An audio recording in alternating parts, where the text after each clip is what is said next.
So Ivan on Tech released a video talking about what he thinks about PulseChain, Hex, the entire ecosystem, what's happening with it. I'm going to play a clip of what he said, and then I'm going to explain my thoughts at the end of it.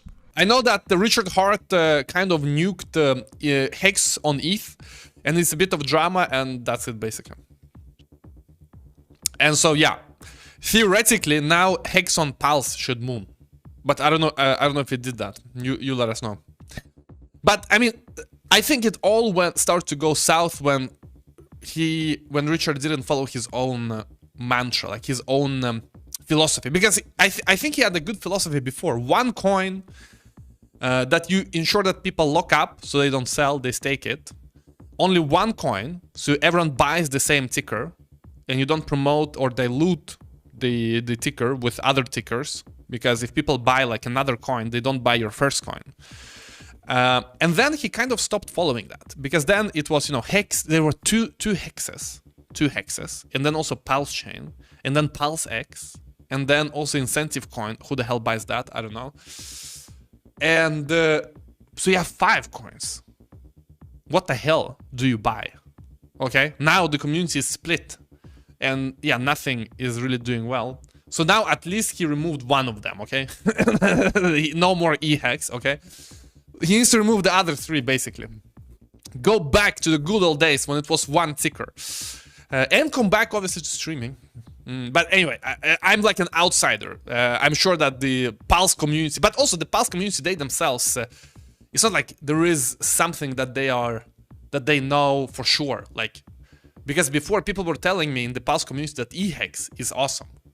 And now, bam, suddenly they all, as if they were all agreeing for ages that eHex doesn't matter. Anyway, it's a bit of a caca show for now, at least. I mean, obviously, we are respecting the pump in all assets. If they come back, that's awesome.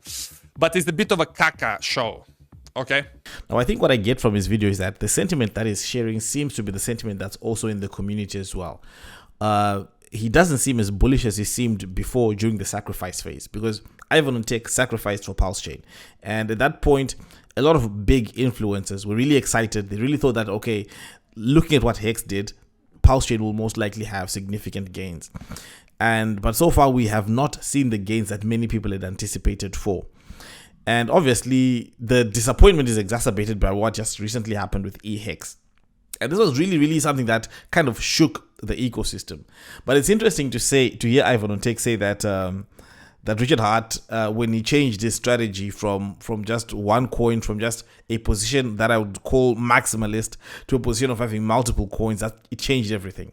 Well, if you look at the numbers, right, Hex at its top on its own, when it was the only coin out there, had the market cap was 10 times larger, almost 10 times. I'd say, okay, roughly at least 5x of what the market cap is of all coins, right?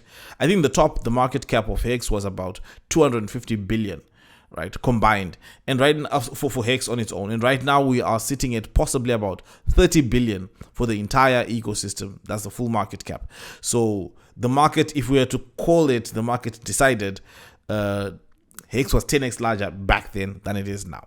So there is some you might want to say there's some truth to saying that the maximalist position was stronger, and we haven't quite found our feet as in being an ecosystem of where we have to embrace other tokens, where we have to build with onboard, where we have to have a different strategy of building than before, because we started off with a maximalist position. And I do think that we are experiencing some growing pains right now, where we are evolving from this maximalist position to this open building type of a position. But I do think that the fundamentals are still strong regardless of all those positions that he mentions, because we still do have a very active, vibrant ecosystem of people who actually use crypto, right? Right now we've seen Solana have a huge pump, but Solana has had a massive advantage of having a lot of big whales that were able to pour in large amounts of capital. And I think if you're looking at where PulseChain is, it's more of a blockchain of the people. I think PulseChain is in a position similar to where Cardano is.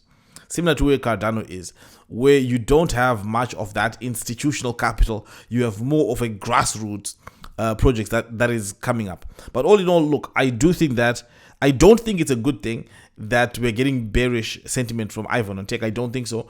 And I don't think it's a good thing that a lot of these big influencers that were previously bullish seem to be turning around. I mean, he's calling it a caca show, right? A shit show, in other words. So I don't think that's a good thing. But I do think that, look, rebuilding, we can still rebuild and still grow from where we are right now. And we'll still be one of the biggest DeFi platforms in the world. Because the thing about, if you look at even volume on Solana, it has grown significantly. But the question I would ask is it sustainable? How sustainable is it, right? Because we know that the PulseChain numbers are very, very much sustainable. We know that. And we know that these are real people trading every day, not bots, right? So anyway, let me know what you think about this in the comments below. Thank you guys for watching, and I'll see you again next time.